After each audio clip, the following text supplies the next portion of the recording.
विधवा की शादी। सिर्फ 30 साल की थी नीलम जब एक कार हादसे में उसके पति की मौत हो गई। उसकी गोद में था उसका 4 साल का बेटा और ढेर सारी जिम्मेदारियां। नीलम को सजने संवरने और अच्छे कपड़े पहनने का बहुत शौक था, लेकिन पति की मौत क्या हुई, नीलम की तो जैसे दुनिया ही बदल गई। मेरे बेटे को गुजरे हुए अभी 1 साल भी नहीं हुआ और तूने गुलाबी रंग का कुर्ता पहना हुआ है। तुझे अपने पति के जाने का जरा भी गम नहीं है क्या?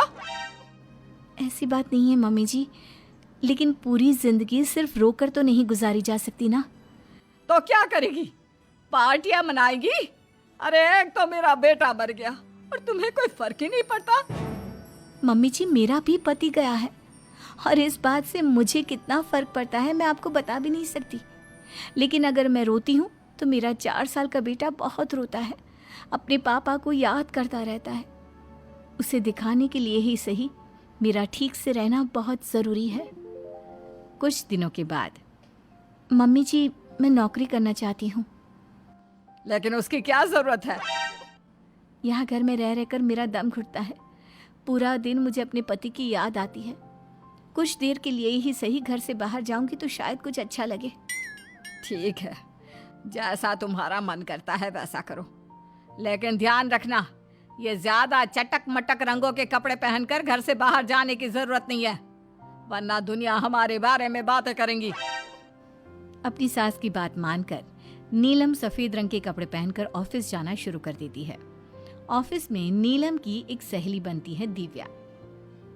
नीलम, तुम हमेशा ये सफेद कपड़े पहनकर क्यों आती हो? दिखने में इतनी सुंदर हो, जॉब करती हो, तुम्हें अच्छे से रहना चाहिए। तुम्हें तो पता ही है, 1 साल पहले मेरे पति की मौत हो गई और इसीलिए मेरे ससुराल वालों ने कहा है कि मुझे सिर्फ सफेद कपड़े ही पहनने चाहिए, वरना लोग मुझे गलत समझेंगे। लोगों के हिसाब से तो अपनी जिंदगी जीना ही गलत है, लेकिन तुम कब तक ऐसे रहोगी? जो हो गया उसे भूल जाओ। मेरा भी बहुत मन करता है कि तुम लोगों की तरह रंगीन कपड़े पहनूं, अच्छे कपड़े पहनकर तैयार होकर रहूं, लेकिन फिर मोहल्ले वाले और रिश्तेदार मेरे बारे में उल्टी सीधी बातें बनाने लगते हैं। देखो, तुम जॉब करती हो, तुम्हें लोगों की बातों की परवाह नहीं करनी चाहिए। अगले दिन नीलम जाने के लिए तैयार होती है और रंगीन कपड़े पहन लेती है। ये देखकर नीलम की सास को गुस्सा आ जाता है। देखो बहू, तुम्हें समझाया था ना, अब तुम विधवा हो, तुम्हें ऐसे रंगीन कपड़े नहीं पहनने चाहिए। मम्मी जी, अगर मेरे पति की मौत हो गई तो इसमें मेरी क्या गलती? और सफेद कपड़े पहनने से आखिर क्या हो जाएगा? क्यों नहीं पहन सकती मैं रंगीन कपड़े? क्योंकि सफेद रंग विधवाओं के लिए बना है और तुम्हें रंगीन कपड़े पहनने का अब कोई हक नहीं है। तभी वहां पर नीलम की सहेली दिव्या आ जाती है। वो नीलम की सास की सारी बातें सुन लेती है। आंटी जी, विधवा होने का मतलब ये तो नहीं कि इंसान अपनी जिंदगी जीना छोड़ दे और रंगीन कपड़े पहन लेने से क्या हो जाएगा। एक विधवा लड़की बाकी के सारे काम तो करती है ना, खाना खाती है, घर के काम करती है, फिर रंगीन कपड़े क्यों नहीं पहन सकती? वो इसलिए ताकि विधवा होने के बाद किसी दूसरे आदमी की नजर में ना आए। अरे रंगीन कपड़े पहनेगी तो सुंदर लगेगी, फिर कल को आकर कहेगी मुझे दूसरी शादी करनी है, तब हम क्या करेंगे? हाँ तो ठीक है ना, इसमें गलत क्या है? एक विधवा को अपनी जिंदगी जीने का पूरा अधिकार होता है, नीलम को भी है। चलो नीलम, तुम यही कपड़े पहनकर मेरे साथ चलो। नीलम रंगीन कपड़े पहनकर अपनी सहेली दिव्या के साथ ऑफिस चली जाती है।